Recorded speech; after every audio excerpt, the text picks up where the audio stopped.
Good afternoon and welcome to Teleislas News with the most relevant and important information of the day.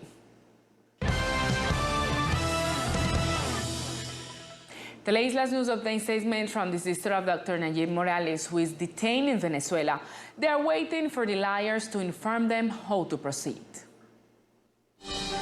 Nayib Morales, an island doctor, was detained in Venezuela, according to authorities, for having medicines in his possession at the time of a search at the hospital. The family of the physician Nayib Morales asked for justice and dignified treatment for health personnel in the neighboring country after the arrest of his brother. Nadia Vanessa Morales, a health worker here on the island of San Andres, tells what the lawyers of the neighboring country told her about the detention of the islanders in Venezuela. Lo que hemos podido conocer por parte del abogado. What we have been able to learn from the lawyers who are with him is that yesterday they held a hearing where, despite all the pressure and all the support he has received from the community of Trujillo, he could not be released due to a lot of pressure from the governor and the president, because it turns out that there have been losses of medicines in several hospitals. So for that reason, they came to the hospitals making raids, searching and so forth.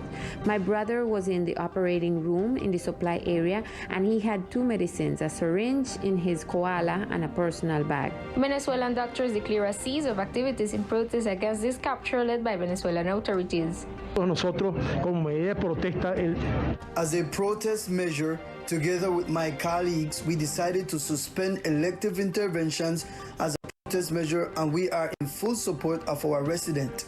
According to Venezuela doctors, they use the koala as an emergency measure to attend the patients who arrive in critical condition as the hospital without resources to buy medicines. una detención un poco arbitraria. It is an arbitrary detention given that he is a first-year resident who is the one that handles medicines at the operating room level.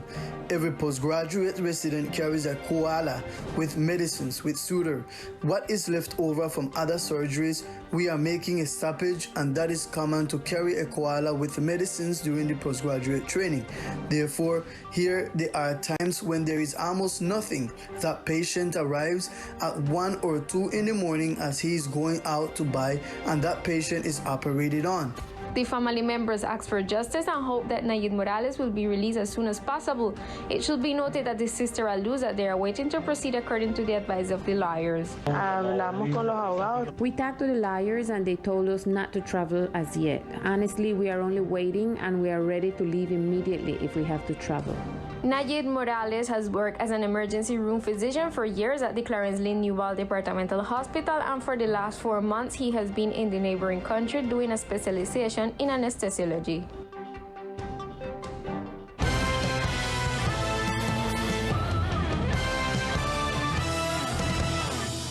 Following yesterday's decision by the International Court of Justice at The Hague, we monitored how the international and Nicaraguan media record the news. After the decision given by the International Court of Justice of The Hague, international media, especially the Nicaraguan media, registered the decision in the following way. The BBC News Mundo recorded the news under the headline, "The Hague rules in favor of Nicaragua," and says that Colombia must immediately cease its maritime activities in Nicaraguan waters, its patrolling operations, and its fishing and maritime research activities in the waters of the Nicaraguan Exclusive Economic Zone. Channel 4 headlines recorded it as Nicaragua's victory in The Hague, stating, "International Court orders Colombia to cease activities in Nicaraguan waters." On the other hand, the Nicaraguan Channel 6 recorded this event under the headline, "International Court of Justice rules in favor of Nicaragua." Presidential candidates Gustavo Petro and Federico Gutierrez also gave their position on the decision of the International Court of Justice. Presidential candidates for this coming May 2022 comment on the decision of the International Court of Justice regarding the lawsuits filed in Nicaragua against Colombia. On the one hand, Gustavo Petro, who is the candidate for the presidency of the Colombia for the political coalition called Pacto Histórico, stated that in case of becoming president, he will bet on reestablishing the rights of the fishing population. It's undoubtedly a defeat for Colombia, since before the first ruling, not only did they take land from the farmers, but those governments took the sea away from Colombia, basically because of a legal defense made from Bogota without thinking about the racial population of San San Andres.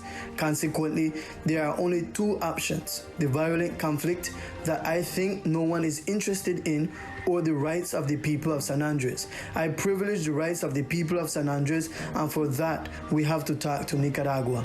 For his part, the candidate for the presidential election for the civic movement Creemos Colombia in the political coalition called Team for Colombia, Federico Gutierrez, announced that the Rizal right must be protected. Colombia no puede ceder un Colombia cannot cede 1 more millimeter of territory. The right of fishing of the Rizal people of San Andres, Providence, and Santa Catalina must be protected. Our objective would be the strengthening of opportunities and support of the population. Our constitution is clear, and as president, I would abide by and respect it. It establishes that any delimitation of borders must be done by treaty and then must be ratified by the Congress of the Republic. Colombia is a democracy and Nicaragua is a dictatorship. With a dictatorship, we will not negotiate our borders limits. Colombia's territorial defense line will be maintained as a state policy. Finally, the presidential candidate called on the other candidates and the entire country to close ranks on the territorial defense of Colombia and the Rizal population of San Andres, Providence, and Cleclina. In the facilities of the National University at the Caribbean campus, the inauguration of modern spaces was held. These spaces will have all the elements necessary for the full academic development of students of that institution. The National University of Colombia Caribbean Campus and the Ministry of Science inaugurated the new specialized spaces that the institution would have, as well as the modernization of its laboratory. The project consisted of a science laboratory and a wet laboratory, a room for innovation and creative thinking, and a language room. These spaces will be dedicated to scientific work for students and the academic community. En el Fondo Nacional del Ahorro nos mueve lo que sueñas. Por eso, desde agosto del 2018 hemos construido un país de propietarios. Es con hechos. And this Friday, April 22nd, is World Earth Day, a day that invites us to rethink the attitude of human beings towards the planet and invite us to adopt customs and values in favor of the preservation and conservation of ecosystems. That is why the Carolina Environmental Corporation joined the Great National Sowathon led by the Ministry of Environment and Sustainable Development, which is called Colombia Respira. This year, Carolina, together with strategic allies such as the National Navy, National Army, National Police, Military Forces Command, Colombian Air Force, and Mas Bosques Corporation, is committed to the reforestation of the archipelago's mangroves, starting with the planting of more than 200 trees. They also invite the community to plant from their homes. I invite everyone to participate in this celebration tomorrow, 22nd of April, in planting trees. The Minister of Environment have a program that names Sembraton. If you have a tree to plant it even in your yard, but plant. So we have a goal. We have a goal to plant out tomorrow 2,000 trees. So I invite you all to participate actively in this process, and we commemorate the Earth Day, which will be the 23rd of April.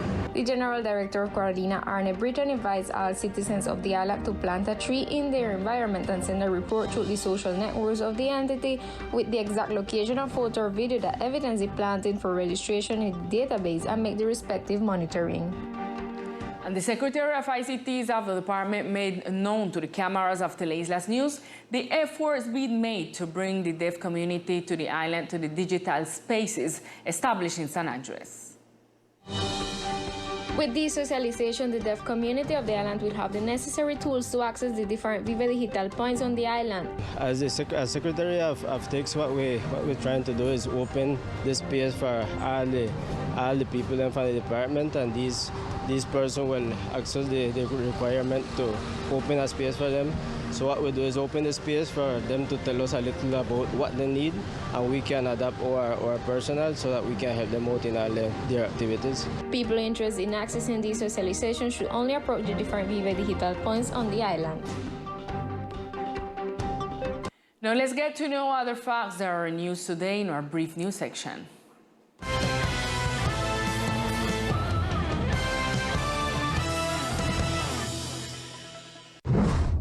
The The Women's and Gender Affairs Office conducts mental health strategy workshops with young people from the department's official educational institutions, where different topics related to emotional, psychological, and social well-being are addressed through dynamics and didactic games to improve the students' understanding.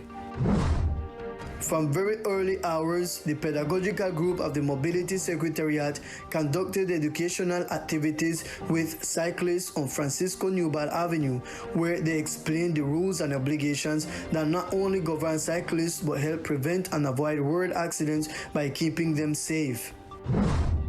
The local government, with the support of SENA, began a food and beverage handling course for the Traditional Cooking Association, which brings together the fair tables and traditional cooks. The objective of the initiative is to strengthen the skills and abilities of the gastronomic matrons in order to continue improving the quality of the products they offer.